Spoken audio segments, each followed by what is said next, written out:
Sir, perfect, sir. Okay, sir. Okay, thank you.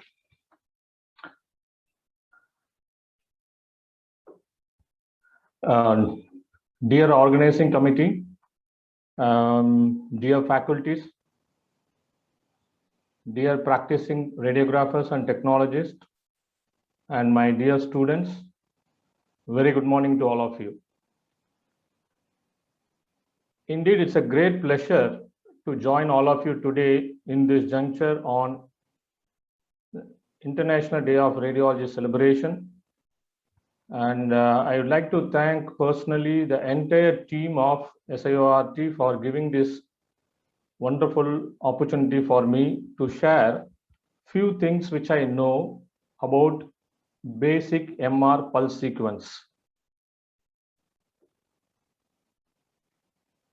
First of all, let us understand what is pulse sequence means. Sequence means any process if you are going to do in a particular way, then it is called as sequence. I'll repeat it. Any process if you are going to do in a particular way, it is called as sequence. Here what I am going to do is I am going to apply the RF pulse in a particular way, hence it is called as pulse sequence. This is the simple explanation. But what is the actual definition? The way in which the RF coil, that is a radio frequency coil, which is used to generate the radio waves, and the gradient coil, which produces the gradient fields, the way these two are going to be turned on and off is called as pulse sequence. So I can apply the RF pulse and gradient field, and I'm going to switch on and switch off this thing in a particular way, which I'm going to call it as a pulse sequence. Hope you got the message. I'll give a small example why we call that as a pulse sequences. Because fundamentally we apply radio waves, but we have in a different format. And we are going to name it as a different terminology. Maybe at the end, I'll come to this point once again. And what this pulse sequence is going to determine, this pulse sequence determines the image weighting and the quality of the image. So this is the two aspects which you should understand. Ultimately, what actually we are going to get is the image weighting as well as the image quality by using the various pulse sequence. Let us see today for 40 to 45 minutes about the basic pulse sequences alone. The topics which I am planning to cover today is, the first one is the mother pulse sequence, we call it, which was originated in the late 80s, which we call it as spin echo pulse sequence. This was used extensively by the various users in those days. But what happens is, this is going to take more time, particularly when you do a T2 weighting. So they want something, a sequence called as fastest pulse sequence. There comes the next type of sequence called as gradient echo pulse sequence, where we can do the scan at a faster time. So now what happened? We get a good image with spin echo, and the faster scan can be done with gradient sequence. Then another necessity came in the field of MR application. There are certain tissues which we are interested, but it will be merged or substituted by something like another tissue might overlap, or it can hinder the information. So we want to suppress certain tissue to see the other tissue better. There they have found a new type of pulse sequence, which is called as inversion recovery pulse sequence, which is the family of spin echo pulse sequence only. So all the basic requirement of doing MR imaging was satisfied, but still there was one more necessity was that is to capture the ultra fast events taken place in the human system, biological system. For example, perfusion, functional MR.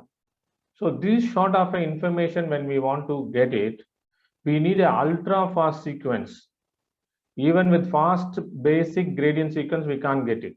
So they developed another sequence called as EPI sequence, echoplanar imaging sequence, which is used to capture the ultra fast events or biological events happens in the system. Of course, a little bit information about a unique which we not find in any other modality called as K-space. So that is also I am going to cover today. So this is the basic thing. Let us see one by one. Let us understand first the mother sequence, as I said, spin echo pulse sequence. In spin echo pulse sequence, remember, I'll go step by step. The class which I am going to take for 40 minutes today may be very useful, and maybe to some extent will be useful for the young students, and maybe a revision for the practicing technologists and the senior students or the experienced students. Let us see the spin echo pulse sequence. What you see here is BZ vector. It means that this shows the direction of the main magnetic field. For example, this is a cranial, the caudal direction. So we call it as craniocaudal as Z direction. And B is the strength of the magnetic field. Assume we have 1.5 Tesla. So 1.5 Tesla, it is going to be in this direction. So we give it a name of BZ. Now what I'm going to do is I'm going to put the patient inside craniocaudal direction.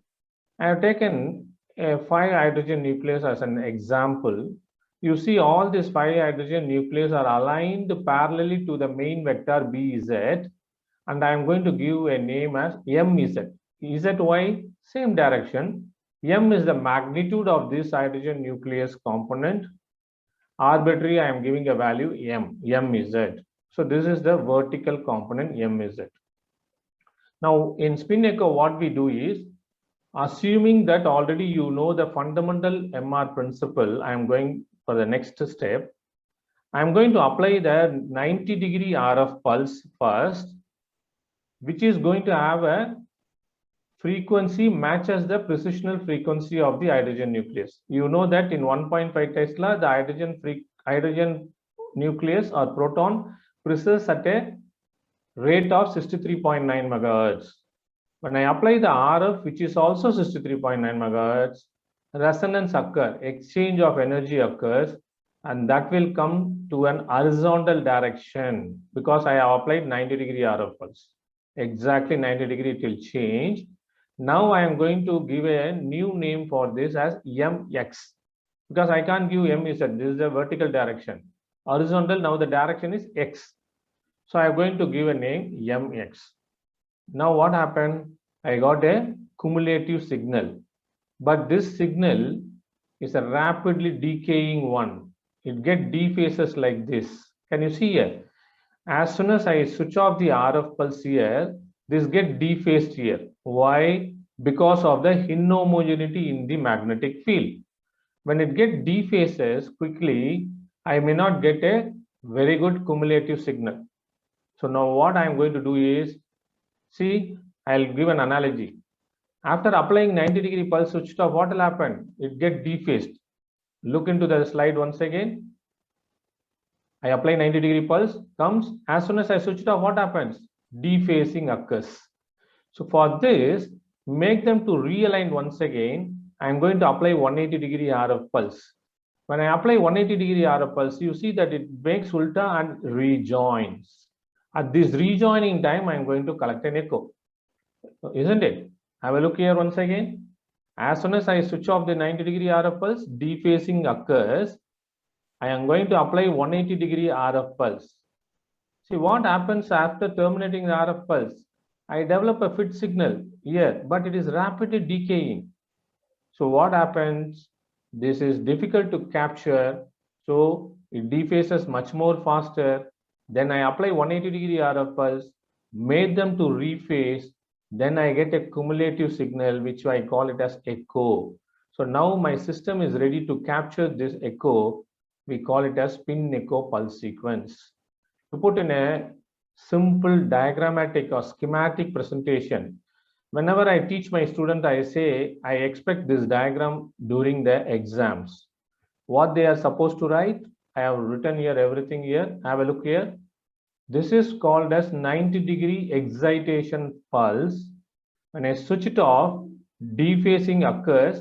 I apply 180-degree rephasing pulse. After that, I am going to collect an echo. Similarly, the process I am going to repeat it. The time between first RF and the second 90-degree RF is called as TR. And the time between the termination of 90-degree and collection of echo is called as TE, time for echo. Okay. So this is the basic spin echo pulse sequence. Now, how to write in the exam? I have given a few hint and bullet points here. Have a look into this. If you look into this, first one is 90-degree RF pulse is applied. You see that 90-degree RF pulse is applied. One second.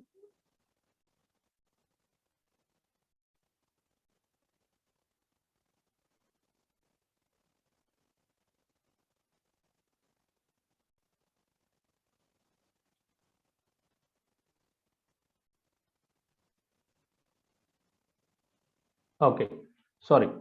So first we apply the 90-degree RF pulse. You see this has come here. Dephasing occurs. That is MZ has come to MX. After that, dephasing of magnetic vector occurs. I'm going to apply 180-degree RF pulse. Then the transverse magnetization will be in phase.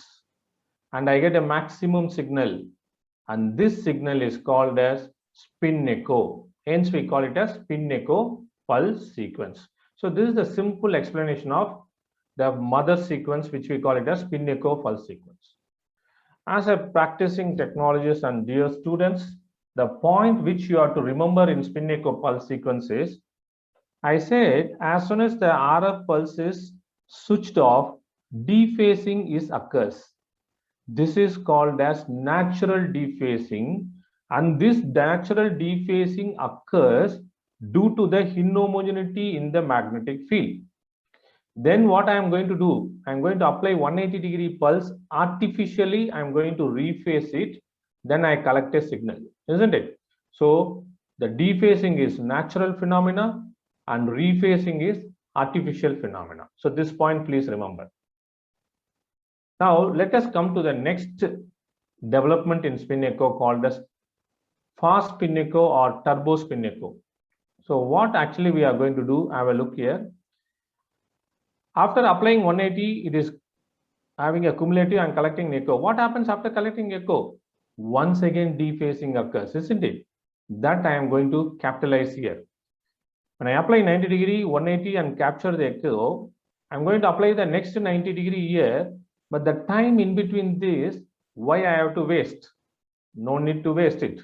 So what I do is, once it gets rephased and collected echo, once again dephasing is going to occur.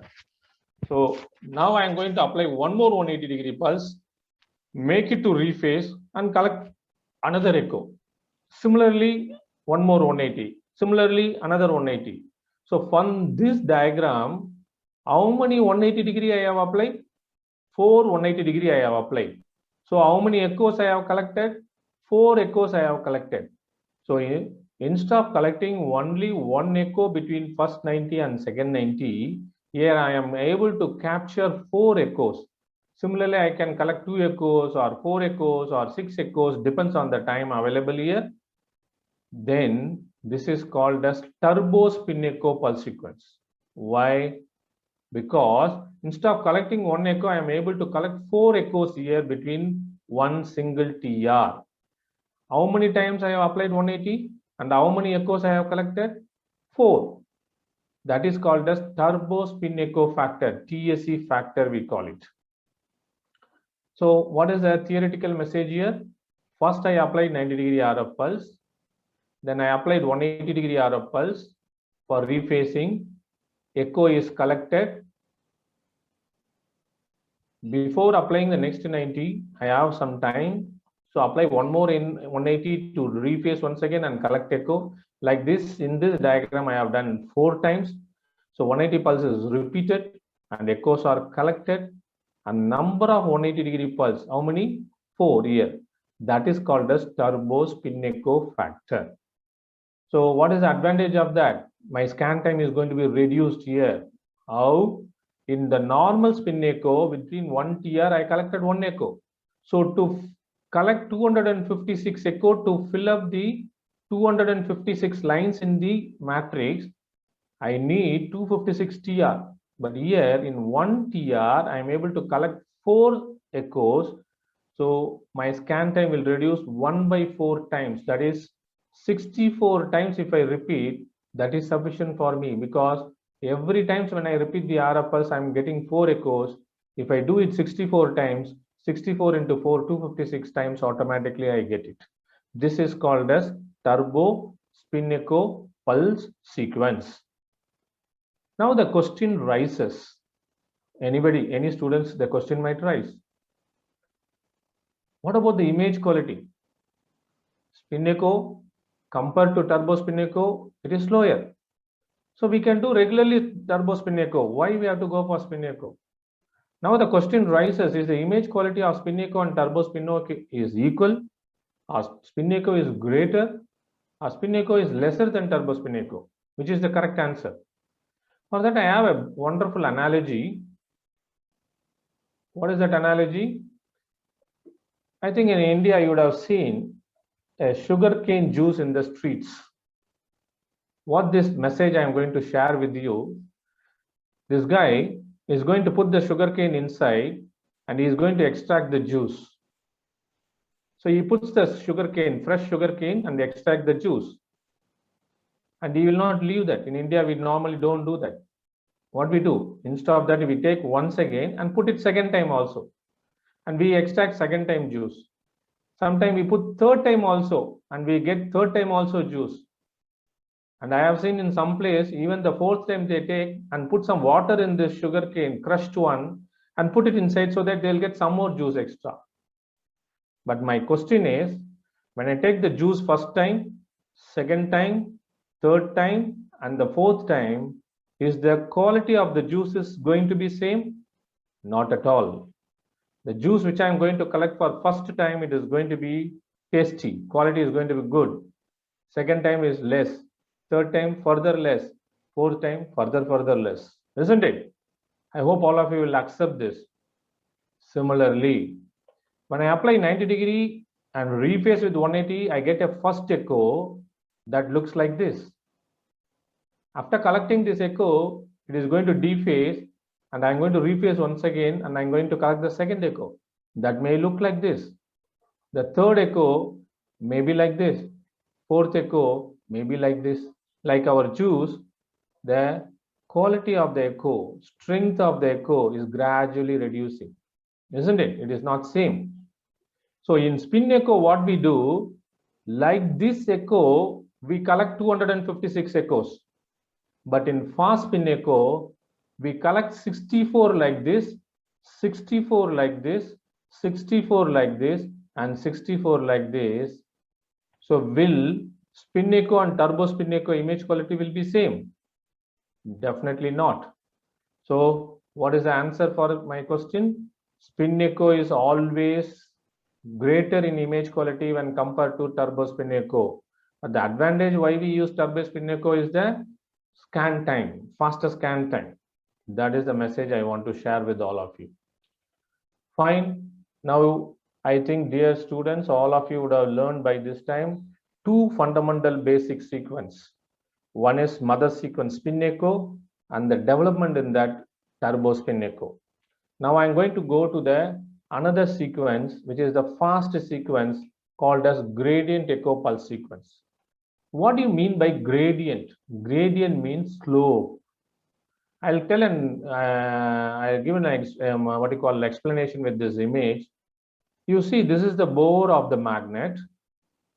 The magnetic field inside will be uniform. 1.5 Tesla means right from cranial to caudal, it is going to be 1.5 Tesla. But when I switch on the gradient coil, there is an additional coil inside the bore of the magnet. When I switch on that, the magnetic field will be varied from cranial to caudal.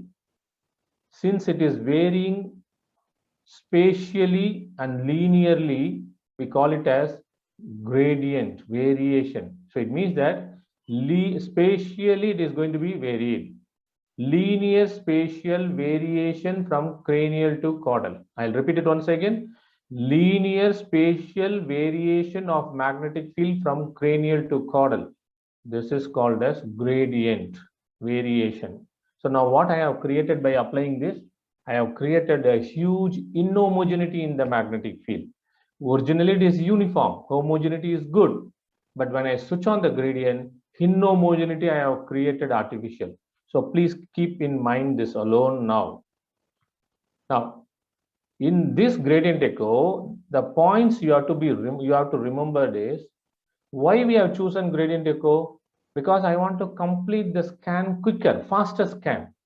How I am going to achieve this faster scan? I am going to use two methodology or two technique for reduction in scan time. Simple way to remember. The first one, what I am going to adopt is my flip angle is going to be less. What is that? I told you that when I apply the RF pulse, the vertical component comes to the horizontal component. That is, longitudinal vector will come to the transverse vector, isn't it? That change in angle is called as flip angle. This is done by application of RF pulse. Normally in spin echo, we apply 90-degree. That is called as excitation pulse. But in gradient echo, what we do is we want to reduce the scan time. So instead of 90-degree, I am going to apply anything less than 30-degree, maybe 10-degree or 15-degree or 20-degree or 30-degree. So instead of pushing to 90-degree, I am going to push only 15 or 30-degree. Now the scan time is going to reduce or not? Definitely. So that is one method.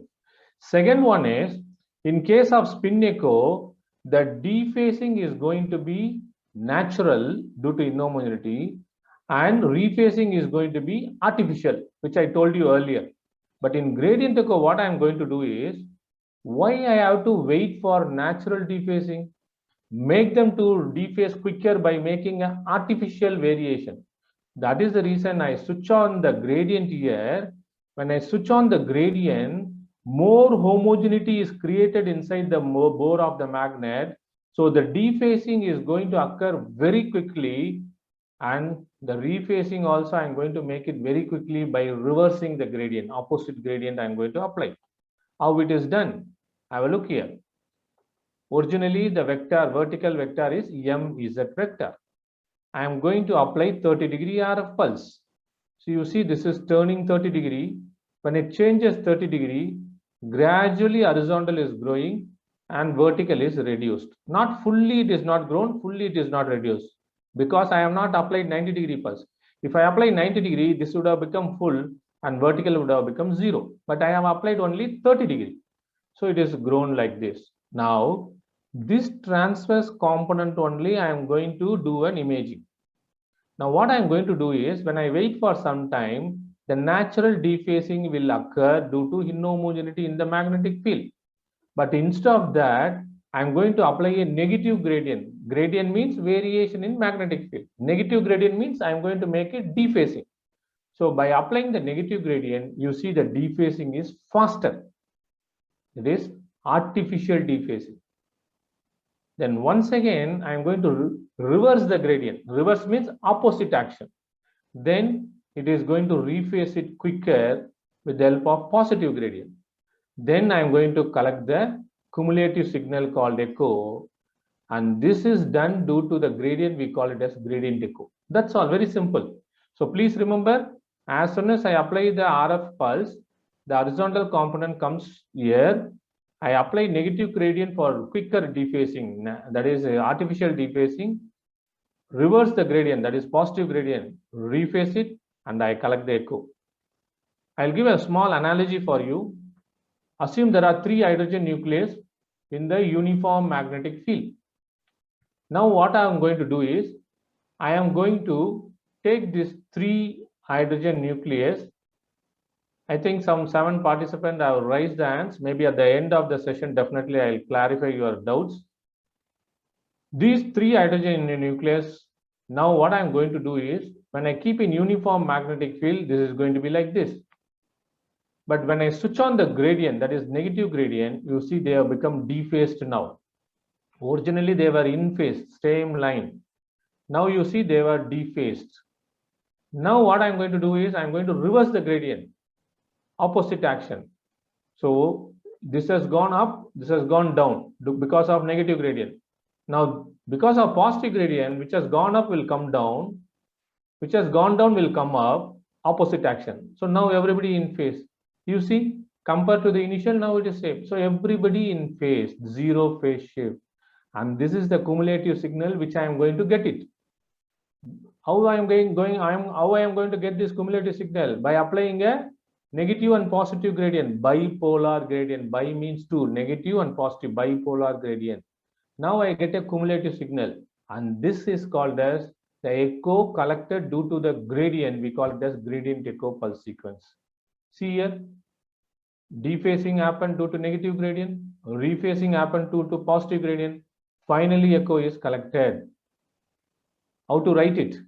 First, the flip angle is less. Artificial dephasing done by negative gradient. Rephasing is done by positive gradient. The echo is collected. Since the dephasing and rephasing done by gradient, we call it as gradient echo sequence. Dephasing and rephasing, since it is done by gradient, which is going to be a faster event, reduces the scan time. So this is the message I want to share with all of you. Have a look here. When I apply a less flip angle 30 degree, I get a free induction decay signal, that is a rapidly decaying signal, but it is very difficult to capture that, and image quality will be very poor, weak SNR. Instead of that, I made them to dephase and rephase, then I get the echo. Now you see, this echo is better or this echo is better? Definitely this is better. Since I am going to use the gradient to recall this echo, otherwise it would have decayed. So I'm going to recall this echo by using a gradient. Now I get a better echo now. We call it as gradient recalled echo. And this is the fundamental principle behind basic gradient echo sequence. Of course, there are a lot of gradient echo sequence branches are there. You would have heard about, or you might be studying in future. Coherent gradient echo, incoherent gradient echo, balanced gradient echo. So there are so many developments are there. Maybe I may not be able to take everything at the same time. It will be really confusing. And ultimately, I'll be in failure mode if I'm going to take everything on today. So I'm giving the fundamental idea for you. You have to go and develop it. If any occasion comes in future, we can see that also. So there comes the gradient echo sequence. So we have seen 2 important major sequence, spin echo and gradient echo. Now let us see the inversion recovery pulse sequence. This is quite interesting to know. What is the necessity of inversion recovery sequence? I told you no, some tissue which I am interested, for example, optic nerve, I want to see. But what happens to see the optic nerve pathology, the nearby fat tissue might be dominating. So then what I have to do? I have to suppress the fat, then only I can see the optic nerve pathology, isn't it? Similarly, I want to see the meniscal tear in the knee joint. There also problem will come with the fat. Sometimes I want to see the brain parenchyma. Sometimes the fluid might influence. So to suppress some tissues, to see the other tissue better, I need a special sequence which is called as inversion recovery pulse sequence. I'll give a small analogy for you to understand. I think all of you are familiar in using the mobile because this is the bread and butter for you. So this mobile, suppose if you are going to sit in the hot sun, afternoon 1 o'clock, very hot, will you be able to see the display clearly? No, you may not be able to see the display clearly. Why? Because this sunlight is going to dominate your display, so you may not be able to see. Instead of that, you come to a room and you see the mobile. Now will you see the display better? Yes, definitely better because you have suppressed this bright light. If you want to see better, you switch off the room light also. Then you see much more better the display of this, isn't it? Same methodology we are going to follow here. Same technique we are going to follow here. Assume this is the fat tissue. I want to see the display, which is the optic nerve pathology. So suppress this, then I'll able to see this. For this, they developed a sequence called as inversion recovery pulse sequence. Now let us go to the physics behind this inversion recovery sequence. Inversion recovery sequence. As the English meaning says, inversion means ulta, opposite direction. I have taken two tissue as an example. The first tissue I have written short T1, assume this is fat. And the second tissue you assume it is optic nerve. Remember, first tissue is fat, second tissue is optic nerve. You see this is vertical component of fat, vertical component of optic nerve. I'm going to apply 180-degree RF pulse. Now this will come down and this will also come down, exactly opposite 180 degree. Now when I switch off the 180-degree RF pulse, you see gradually this is going to regrow and gradually this tissue also is going to regrow till it attains the original value. Am I right? I'll repeat once again. When I apply the inversion pulse, it both will come down. When I switch it off, both will try to regrow till it achieves the original value. But please make a note in this diagram. When it regrows, this tissue and this tissue is not regrowing at the same rate. Which is crossing the horizontal plane first in this diagram? This tissue or this tissue? See, this tissue only crossing first. So fat having a shorter T1 value, it means it regrows faster when compared to the optic nerve. This is going to cross the plane at this point only. So much gap is there, isn't it? Okay, fine. Now what I want to do is, I want to suppress the fat. Which I want to suppress? I don't want fat. So when the fat crosses this horizontal plane, where the longitudinal component of fat is 0. See, longitudinal component of fat here is so much, here it is so much, here it is so much, here it is so much, here it is so much. But what about this point? No longitudinal component at all. I don't want fat. So what I do is, at this point when it reaches, I apply a 90-degree RF excitation pulse. Now what happened? Here there is any vertical component? No. So when I apply RF pulse, no horizontal component I will get. So no signal from fat. But at the same time, see this line? I have vertical component so much in the optic nerve. Don't worry about whether it's a negative direction or positive, doesn't matter. Vertical component is so much. So when I experience the 90-degree RF pulse, I'm going to get horizontal component so much from optic nerve. So I get signal from optic nerve, but no signal from the fat, isn't it? That is called as suppression technique. Here I am suppressing what? Fat suppression, isn't it? Similarly, I will give one more explanation. Assume this is CSF. This is white matter. CSF grows like this, white matter grows like this. I don't want the CSF, I want only white matter. So when the CSF crosses this point where there is no longitudinal component, this point is called as null point. What point? Null, N-U-L-L. Null means no component. This is the null point for fat originally, previously, which I explained. But now this is white matter, this is CSF, I said. When this crosses the horizontal plane, no longitudinal component, this is a null point for water, that is CSF. When I apply the 90-degree pulse here, I don't get any signal from the CSF. But what about this tissue? So much vertical is there and I get so much horizontal. So I get signal from the white matter, but no signal from the CSF. So I have attenuated the fluid, isn't it? So that's how I can suppress the tissue which I don't want.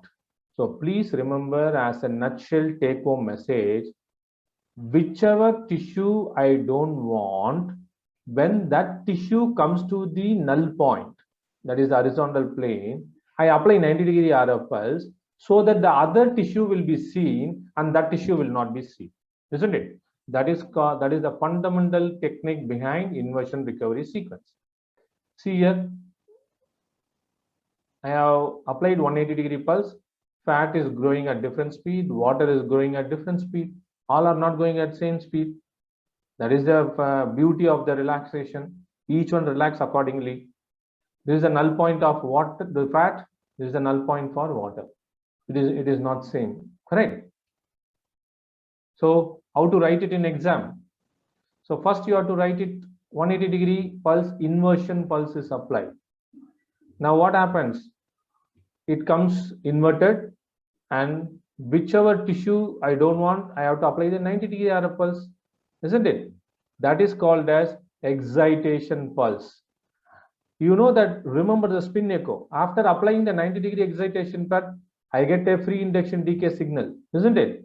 But this is rapidly decaying. Natural dephasing occurs due to inhomogeneity. So what I'm going to do, how I can rephase it? I told you, no, I apply 180-degree pulse once again for rephasing, not for inverting, for rephasing. Then I get a wonderful echo that is called a spin echo. This is also basically a family of spin echo. Now I collect an echo, fine. Then this process has to be repeated. Once again, 180-degree inversion pulse, then 90 excitation, 180 rephasing, like that it goes on. So remember here, the first one is 180-degree inversion pulse, and the second one is the 180-degree rephasing pulse, and in between what I applied is the excitation pulse. Here, remember, the time gap between the first inversion and the second inversion is called as TR. The time between the 90 and the echo is called as T. Now, one more new parameter you are going to learn. When I am going to apply the 90-degree RF pulse, the tissue which I don't want crosses the null point. That is TI, inversion time, TI, gap between 180-degree and the 90-degree RF pulse. That is called as TI, inversion time or time for inversion. So how to write it in exam? 180-degree inversion pulse is first applied. See, from here it has come down. Now as soon as I switched off, the magnetic vector regrow. You see, I have shown here fat tissue, fat, and the normal, for example, white matter or CSF. Each one is regrowing at different strengths, different rate, isn't it? Now, which tissue I don't want? For example, fat I don't want. When that reaches the null point, I apply the 90-degree RF pulse. The time between 180 and 90 is called as inversion time. After that, I apply another 180 for the rephasing. Then after rephasing, I get a beautiful echo, and that is the signal which I am going to produce the image. This is the principle of inversion recovery pulse sequence. Here, the two subdivisions are there. One is called as stir sequence. Stir means short time inversion recovery. I have shown you fat, white matter, some soft tissue or fluid. When I switch off the 180-degree RF pulse, everything is regrowing. Which is regrowing faster in this diagram? Fat. So fat has a short T1 value. So it regrows quicker. So when I don't want fat, I'm going to apply 90-degree at this point. So short TI value. So we call it as short time inversion recovery. So fat don't have vertical component, so I don't get any signal. What about this tissue? I have so much vertical component. Can you see this small arrow? So when it experiences 90-degree RF pulse, it gets so much of horizontal component, that is tissue. What about the fluid? So much vertical is there when I apply here. So I get so much of horizontal component signal from fluid. So fat, no signal. White matter, I got some signal. Fluid, more signal. So what I suppressed here? I suppressed fat. Because it has short T1 value, we call it as stir sequence. Similarly, I want fat, tissue, everything, but I don't want fluid. So when I switched off the 180-degree, all are regrowing, but when the fluid reaches the null point at this point, when I apply 90-degree RF pulse, since there is no vertical component for fluid, I don't get any signal from fluid. What about tissue? So much vertical component. Can you see the red arrow? So much signal I get from tissue. What about fat? So much vertical component, that is pink arrow. So much signal from the fat I get. You see, fluid is suppressed, other tissues are seen. So, dear students, remember, is all the three tissues are having a same signal intensity? No, isn't it? This has no signal, moderate signal, more signal. This difference in signal intensity between adjacent tissues are called as contrast, tissue contrast, isn't it? So that is about that. So now what you learned? You learned what is the fundamental principle of inversion recovery, the branches of stir sequence, flare sequence, you have learned. Fine. So that's about the inversion recovery. Of course, you have some more inversion recovery also. For example, SPIR sequence, pair sequence, Dixon fat suppression technique. So many things are there. I have given a small basic idea about inversion. Wonderful. Great. Now you have learned what? Spin echo pulse sequence, turbo spin echo pulse sequence, gradient echo pulse sequence, inversion recovery fundamental, stir sequence, and flare sequence. Now let us go to the climax of understanding the basic pulse sequence. One of the, I may not say it is a basic sequence, it's slightly an advanced sequence called as EPI sequence, echo planar imaging. What is the purpose of that? To capture the ultra fast physiological event happen in the human system, isn't it? To understand the EPI, you should know one unique feature called as K-space, which you will come across and study only in MRI, not in any other modality. Why? What do you mean by K-space? See, in all other modality, for example, X-ray pass through the patient, you collect the data, process it, and you get the image. Ultrasound goes inside the human system, reflects, collect it, process, and get the image. But in MRI, it is not like that. I told you, no, when I apply 90-degree pulse, switch it off, I collect one echo, isn't it? That one echo is not sufficient to produce a good image. I have to repeat this process. I have to repeat so many times. How many times I have to repeat it? It depends on the matrix size. For example, 256 times I am going to repeat. I have to do 256 TR. So 256 echoes I am going to get. So when I collect the second echo, I have to keep the first echo temporarily somewhere. When I collect the third echo, first two echoes I have to collect, I have to keep some temporarily somewhere, isn't it? That imaginary area is called as K space. Till I collect the 256th echo, I have to keep the 255 echo temporarily somewhere.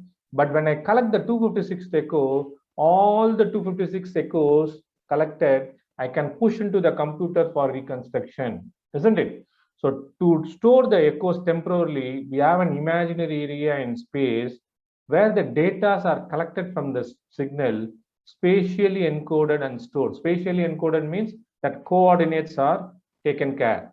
That is called as K-space. In the K-space, there are two hidden information. One is the frequency of the signal and position of the signal. What is position of the signal? From where I got the signal? Is it from gallbladder? Is it from liver? Is it from pancreas? I should know. No. That information is called as positional information, which I get from the signal. What is the second information hidden there? How much signal I am getting? Frequency data. So these are the two information, frequency of the signal and position of the signal.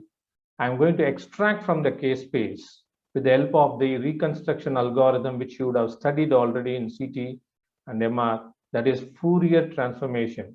So this is something looks like a raw data, K-space data. I can't say where is white matter, where is gray matter in this image. So these 256 echoes I fed to the Fourier transformation.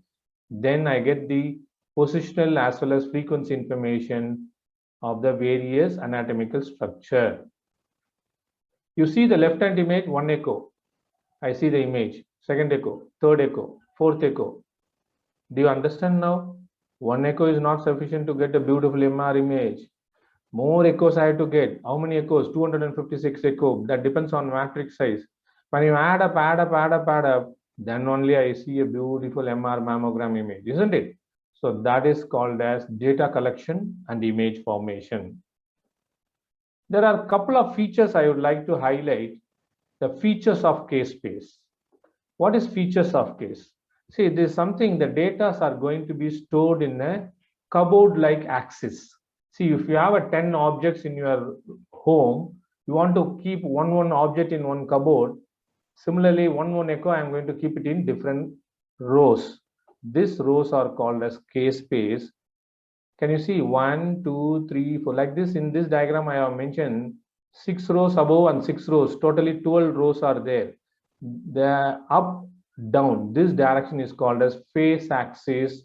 Right, left, this axis is called as frequency axis. Okay, sorry. Now I am going to explain you. See here how I am going to fill up the data. I need a support of a gradient coil to fill up the data. Gradient means variation in magnetic field I have to artificially create. Why? Otherwise, if I don't use gradient, all the echo will go and fill here only. First echo, second echo, third echo. I'll give a beautiful example for you to understand. Then it is easy for you. See, in your home, you know, there are 12 cupboards are there. I have 12 objects in the table. Book is there, bag is there, calculator. I have 12 objects. I'm going to tell you, you take one object by one object and fill the cupboard. But I have given a condition. You should not put two objects in one row. Only one object in one row. So this person, he carries one by one and put the row. Remember carefully, listen carefully. He stands and take one from the table and put it here. Then here, one by one it goes.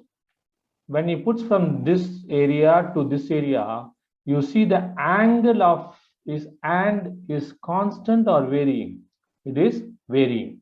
If it is the angle of the hand is going to be constant, all the object you will put here only.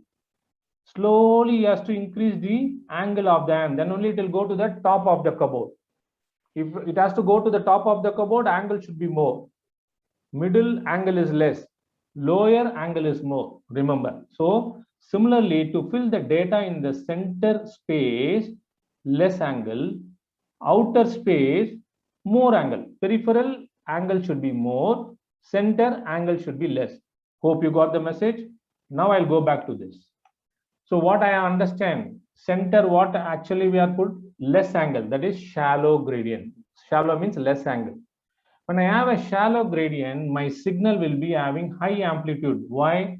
Shallow gradient means gradient will be minimally varying. Minimally varying means the dephasing of hydrogen nucleus will be less. So I will get high amplitude signal. But when I go to the periphery of the cupboard to fill the data, then I have to use a steeper gradient because angle should be more. When the gradient is going to be steeper, angle is going to be more. Steeper gradient means inhomogeneity created is more. So the defacing between hydrogen nucleus is going to be more. Hence, the amplitude of the signal is going to be weak, less. Understand now? So when I fill the rows, the center I am going to fill with shallow gradient, amplitude of the signal is strong. But when I fill in the periphery, angle is more, but signal is less. That is the reason. Can you see the raw data here? Center, you have higher intense signal. Periphery, what happened? Periphery, what happened? Less signal intensity, grainy, isn't it? But advantage is, here I am able to see one dot, one dot, one dot separately. But here, everything is clustered. So at the periphery, it looks grainy, but resolution is good. I'm able to see one dot and another dot separately. Resolution is better. But center, resolution is good. So take home message, please, dear students. Center, the intensity of the signal or amplitude of the signal is good. Periphery, resolution is good. Remember that. That is the reason. Center, shallow gradient, high amplitude signal, but resolution is poor. Periphery, low amplitude signal, but resolution is high. When I apply gradient, normally what happens? Signal get decay. But when I apply gradient, what happens? Due to inhomogeneity, it accelerates the defacing. That is the reason in the periphery, when I fill up the data, what happened? Accelerate the dephase and the amplitude of the signal is less there. Okay. I have come to the final stage. I have completed, I think, 40 minutes now. Just 5 more minutes. See, when I apply a shallow gradient in the center, I get a high amplitude signal. In the periphery, I have to apply the large angle because I have to lift my hand, steeper gradient, but the amplitude of the signal is poor. So this you don't forget it. Okay, so I have explained this. Have a look here. Suppose if I fill only the center of the gray K space, what I got it? Bright signal. But the clarity of the image, resolution is poor. But when I fill only the periphery of the K space, see, dot, dot, dot, everything beautiful, resolution is good, but signal amplitude is poor. So what is the take home message? See here, the left image, I have filled only the outer lines. So I get good resolution. Center only if I am going to fill, I get good intensity, but resolution is poor. Suppose if I fill center and the periphery, you get a beautiful MR image like this. You see the intensity of the signal is beautiful. The resolution also is wonderful, isn't it? That is the reason we used to educate all the students that the K-space filling, you should study nicely, understand the concept, don't mug it up. You have to fill the center for good amplitude of signal. You have to fill the periphery for good resolution of the signal. Understand? So this is very, very important. Now, understanding the K space, within 2-3 minutes, I'll complete what is echoplanar imaging. See, in spin echo, I told you in 1 TR, 1 echo, second TR, second echo, like this 256 TR. So when I collect 1 echo, I'll put it in 1 K space. Like this, I'll collect 1 echo, put it 1 echo here, second echo, third echo, fourth echo, fifth echo, like this 256 echoes I can put. What about in turbo spin echo? In 1 TR, if I am collecting 4 echoes, tuck, tuck, 1, 2, 3, 4, finish. Next 4, another. Next 4, another. Like 64 TR, I will complete it. But in echoplanar imaging, do you know what we do? In 1 TR itself, I will generate multiple echoes and fill all the rows in the K space. That is the specialty of EPA imaging. Read here. In echoplanar imaging, all the lines in the K space are filled in single TR, single echo train. Like this, multiple echoes are developed. But there is a problem. Normal MR image we occur in 256 matrix. In 1 TR to occur 256 echo is not easy. That is the reason, go back and see tomorrow in all the EPA sequence, the matrix size will be 128 by 128 rather than 256 by 256. So in 128 means I can generate 128 echoes in 1 TR and I can fill all the lines in the K space. Then it is called a single shot EPI. Sometimes it may need 2 or 3 TR to fill all the rows in the K space. Then it is called as multi-shot EPI. Is it faster or not? Yes. It is not faster, it is ultra faster, isn't it? That is the reason echoplanar imaging is called as ultra fast sequence. This is the technique, but what is the fundamental sequence we use for echoplanar imaging? Same thing only, we use a spin echo only. What is spin echo? Apply 90, 180, collect echo, isn't it? That I am going to generate multiple echoes and fill all the rows in the K space, 128 rows in 1 TR, then it is called a spin echo EPI. Suppose if I use gradient echo, what is gradient echo? Less flip angle and generate multiple echoes with the help of gradient. Then fill up all the rows in the K space. Then it is called as gradient echo EPA. Or use the inversion recovery and generate multiple echo and fill all the rows in K space. Then it is called as IR EPA sequence. That's all. So to put in a summary before going to my real summary slide, we have learned what is spin echo, which is the fundamental mother sequence. To enhance the speed, we have turbo spin echo. Very good image quality we get in this. To do the scan faster, we have a gradient echo pulse sequence. To suppress some tissues, we have inversion recovery sequence. To catch up the ultra fast events happens in biologically, we have spin echo EPA and gradient echo EPA sequence, isn't it? So this is the various. So now you have learned almost 8 to 10 sequences from this 45 minutes class. You can go back and generate so many other sequences. Don't worry that there are so many sequences when you sit in the MR console. They'll say Fiesta sequence, Grappa sequence. Each company will give different names. FFE sequence, merge sequence, isn't it? Lava sequence, like the different name. Don't worry about that. Don't learn like that. You know, I know gradient sequence. When I modify something, I name it different. For example, I have a flour, rice flour, maavu. When I put it plain, when I put it in a idli maker, we call it as idli. But when I put it in a plain, we call it as dosa. In dosa itself, if you add a garlic, we call it as garlic dosa. When you put onion, we call it as onion dosa. When you put tomato, we call it as tomato dosa. When you mix rava, we call it as rava dosa. But basically, it is a dosa. But I have modified by the ingredients. Similarly, here, I am going to apply RF pulse. The way I apply and some more ingredients I add up, and I am going to give different name like onion dosa, tomato dosa, or garlic dosa. Isn't it? That is the variety of pulse sequences they develop. So don't worry about different terminology given by different companies. Understand the fundamental. That is very important. Final slide, a small comparison, a take-home message telling about the advantage and disadvantage as a nutshell summary. Take the spin echo. What is the advantage of that? Wonderful image quality. Already I told you. Very versatile. Versatile means serves many functions. What you set is what you get. What you are going to fix it, parameters, you are going to get it definitely. I want a good image quality. If you set the parameters TR and TE, you will get it. True T2 weighting, very sensitive to pathology. These are all advantage of spin echo. Of course, scan time is relatively long. That is the disadvantage. Come to the gradient echo.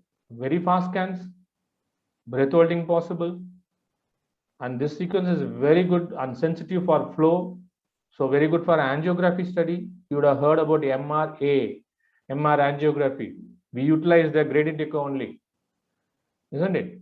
Of course, you have to learn about what is coherent gradient, incoherent gradient, balanced gradient. So many things are there. I'm given an introduction. And this gradient can be occurred in a volume acquisition also. 3D studies also, 2D and 3D studies can be. But the problem with disadvantage with this gradient echo is, since I apply a lesser flip angle and I'm going to do artificially depacing and repacing in a shorter scan time, the SNR will be reduced. Signal to noise ratio will be reduced compared to the spin echo. That is the reason you cannot beat the image quality of spin echo. And since the gradient is applied, it is going to be influenced by the magnetic substance. Magnetic susceptibility artifact can occur more in this. And the gradient in spin echo we applied in a particular fashion. Tuck, tuck, tuck, tuck, tuck, tuck, like that.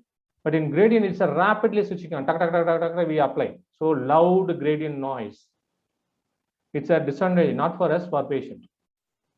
Inversion recovery, let us see. What is advantage? Very good SNR, excellent T1 contrast you get, and you are able to suppress the tissue which you don't want. Disadvantage, of course, long scan time, unless it is used in conjunction with the FSC sequence, fast spin echo. So finally, dear students, the take-home message is, I always says, education.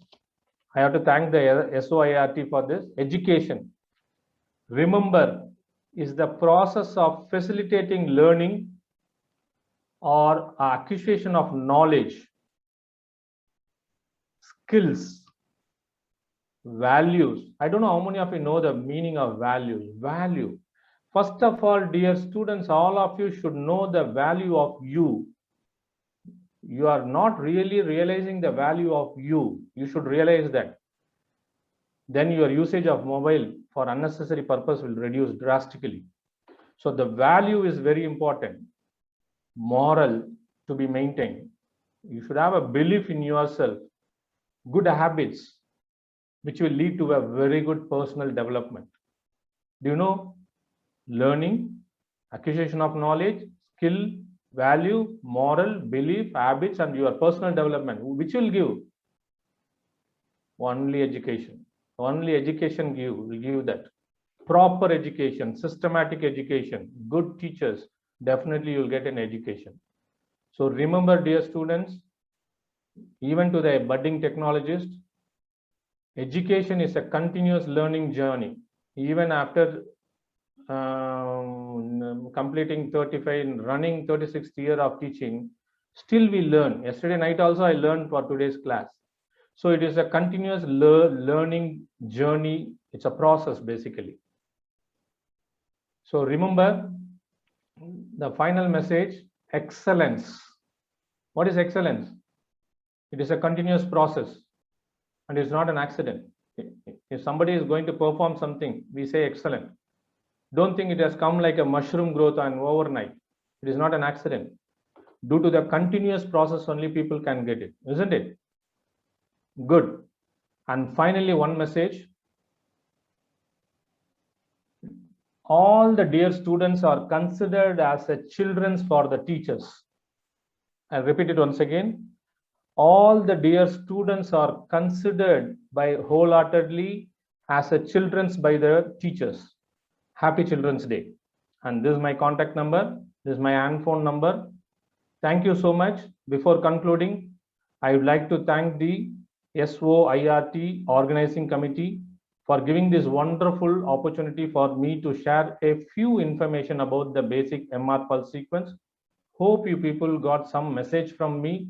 Hope you enjoyed. Okay. And in particular, I would like to thank Mr. Viran Kuti sir, Mr. Gerald, and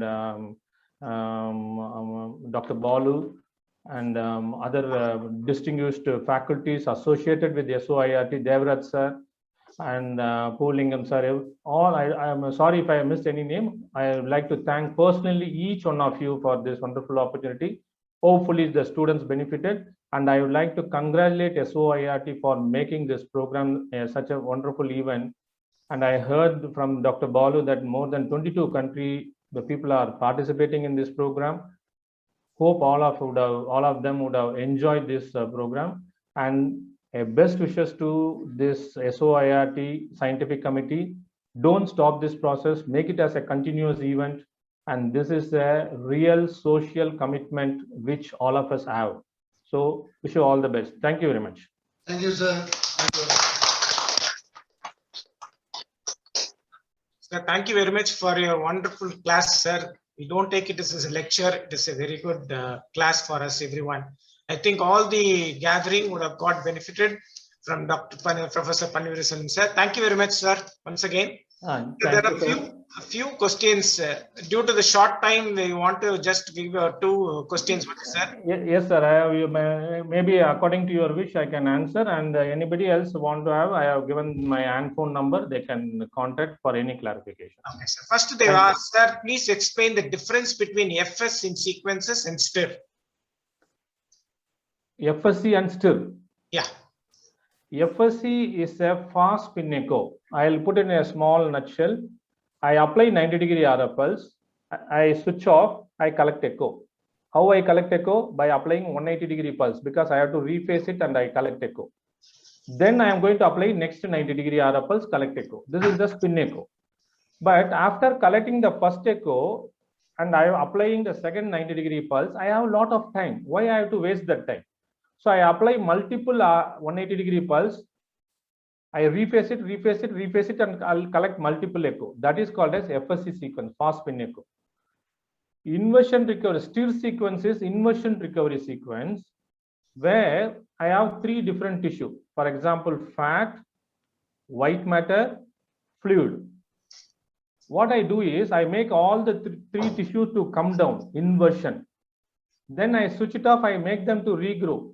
When they regrow, they have to cross the horizontal level, that is the zero vertical component level. Each one is going to travel at different speed. For example, I don't want fat because it is a short T1 recovery. When that comes to the horizontal plane, there will be no vertical component in fat, but I have a vertical component in tissue as well as in fluid. So the fat will be suppressed and the other two tissue will be seen. So the difference between the turbo spin echo and the STIR sequence in one sentence is, turbo spin echo sequence is the normal spin echo sequence which we are speeding up by collecting multiple echoes. But inversion recovery, that is STIR sequence, comes under inversion recovery, where we suppress a particular tissue which we don't want and seeing rest of the tissue. I think I hope that the person will understand this. And one more thing is they asked us, sir, please tell us the books for basic MRI for the further reference. Sir, basic MR book, I suggest very simple. At the same time, very good book is, it is by Blackwell Publishing, MRI in Practice by Catherine Westbrook. If need, I think maybe the faculties in SOIRT might be having that. If you not, I can push that copy to Gerald sir, so that if anybody needs, it's a soft copy is available. MRI in Practice by Catherine Westbrook, a living legend radiographer in UK. Now the 5th edition is also available. It comes around 2,000 to 2,500 rupees by Amazon. But it's very good book. It's worth buying it. Don't think it is 2,500 rupees. Sacrifice every month 100 rupees recharging the